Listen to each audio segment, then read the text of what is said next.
Hello friends, welcome to my channel कहानियाँ अजब गजब। तो फ्रेंड्स, फिर से ले आए हूँ आपके लिए एक नई और यूनिक स्टोरी। और स्टोरी का नाम है द स्ट्रेंज रिवेंज, अनोखा बदला। एंड अगेन फ्रेंड्स, इस स्टोरी को लिखा है सर रस्किन बॉन्ड ने।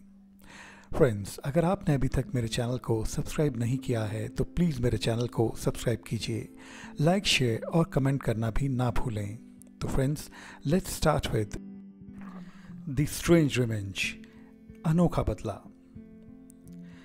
जब उस पर सीधी धूप पड़ रही थी तब ऐसा लग रहा था जैसे उसकी आंखों में सोने के कण हैं।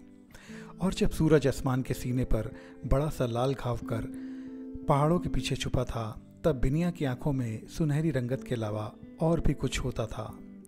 उनमें था गुस्सा, क्योंकि कई हफ्तों से लगातार उसे ताने देने और बेइज्जती करते रहने के बाद उसकी टीचर ने कुछ ऐसा कह दिया था जो उसे बहुत बुरा लग गया था। बिनिया अपने साथ पढ़ने वाली ज़्यादातर लड़कियों से गरीब थी। टीचर से ट्यूशन पढ़ने की उसकी हैसियत नहीं थी, जो कि इम्तिहान में पास होकर अगली क्लास में जाने के लिए जैसे बेहद ज़रूरी था।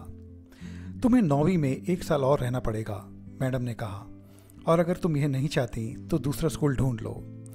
ऐसा स्कूल जहां तुम्हारी यूनिफॉर्म और जूते फटे पुराने होने से कोई भी फर्क नहीं पड़ेगा। ये कहते हुए मैडम ने अपने बड़े बड़े दांत दिखा दिए, जैसे हंसना अच्छी बात ही होती हो और जैसे घटिया बातों पे हंसना उनका पेशा हो। और बाकी सारी लड़कियों ने ही करके अपना फ़र्ज भी निभा दिया।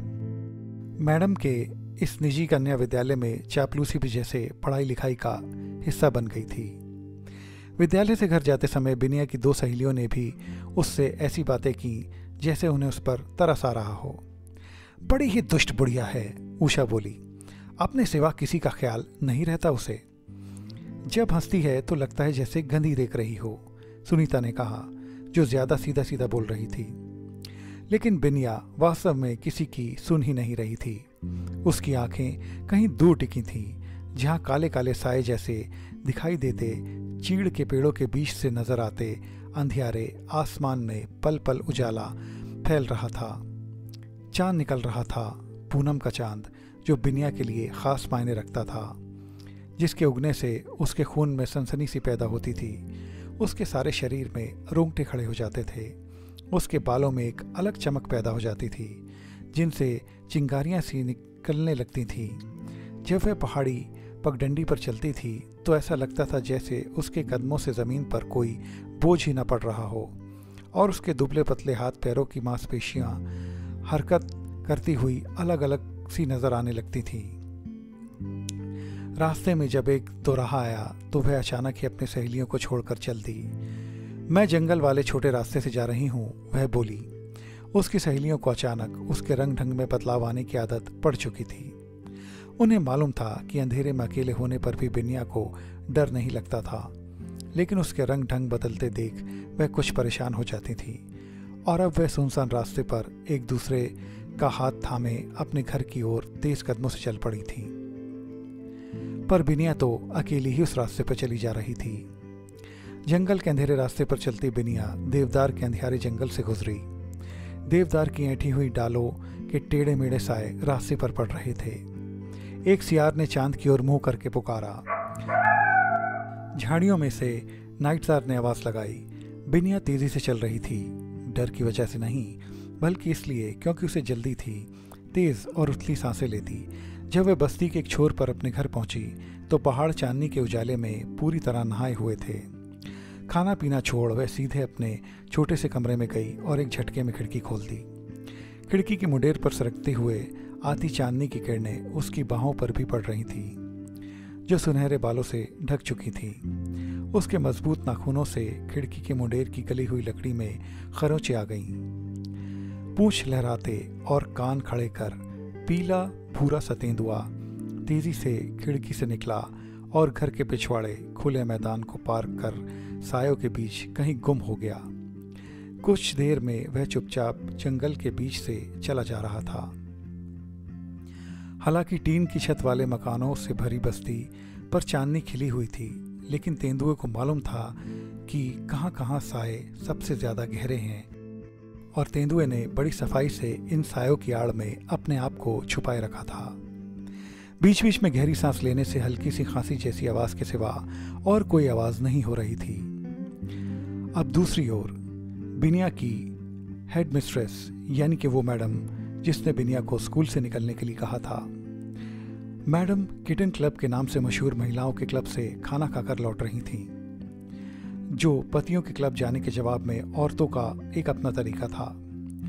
सड़क पर अब भी कुछ लोग दिखाई दे रहे थे और रोड रोलर जैसे डील डॉल वाली मैडम किसी की नज़र से नहीं बच सकती थीं। लेकिन ना किसी ने उन्हें देखा, ना उनकी आवाज़ सुनी। एक सकरी गली से निकलकर टीचर के दरवाजे की सीढ़ियां तक जा पहुंचा था वह शिकारी। वह वहीं पूरे धैर्य के साथ चुपचाप बैठा रहा, अपनी टीचर की बात मानने वाली किसी स्कूल की लड़की की तरह। जब मैडम ने अपने घर की दहलीज पर तेंदुए को देखा तो उनके हाथ से उनका बैग छूट गया और चीखने के लिए उनका मुंह खुल गया, लेकिन आवाज़ नहीं निकली। उनकी ज़बान दोबारा इस्तेमाल ही नहीं हुई, ना मुर्गे की बिरयानी का मज़ा लेने के लिए और ना ही अपने यहाँ पढ़ने वाली लड़कियों पर गुस्सा उतारने के लिए, क्योंकि तेंदुए ने झपट कर उनकी गर्दन को दबोच लिया था। उनकी गर्दन तोड़ दी थी और उन्हें घसीट कर झाड़ियों में ले गया था। सुबह जब उषा और सुनीता स्कूल जाने के लिए निकली तो उन्होंने रोज़ की तरह बिनिया के घर के आगे रुककर उसे आवाज़ लगाई। बिनिया धूप में बैठी अपने लंबे काले बाल काट रही थी। आज तुम स्कूल नहीं चल रही हो बिनिया? लड़कियों ने पूछा। नहीं, आज मेरा जाने का मन नहीं है, बिनिया ने कहा। उसे आलस आ रहा था, लेकिन वह अपने हाल पर खुश थी, अपने में मस्त किसी बिल्ली की तरह।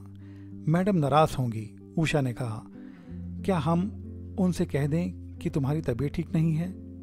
इसकी ज़रूरत नहीं पड़ेगी, बिनिया बोली और उन्हें देखकर अजीब से अंदाज में मुस्कुरा दी। मुझे तो लग रहा है कि आज छुट्टी हो जाएगी। बिनिया के भोले से मुखड़े और नाजुक हाथों पर अब भी खून के निशान थे। तो फ्रेंड्स, यह थी स्टोरी द स्ट्रेंज रिवेंज, एक अनोखा बदला। और अगेन इस स्टोरी को लिखा था सर रस्किन बॉन्ड ने। तो फ्रेंड्स, कैसी लगी आपको ये स्टोरी? प्लीज़ लाइक, शेयर और कमेंट ज़रूर करें और मेरे चैनल को सब्सक्राइब करना भी ना भूलें। फ्रेंड्स, मेरे और स्टोरीज़ के लिंक भी डिस्क्रिप्शन में दिए गए हैं। प्लीज़ उन स्टोरीज़ को भी सुने और एंजॉय ज़रूर करें। तो मिलते हैं फ्रेंड्स मेरे नेक्स्ट वीडियो में मेरी नई और अगली इंटरेस्टिंग स्टोरी में। तब तक के लिए बाय बाय।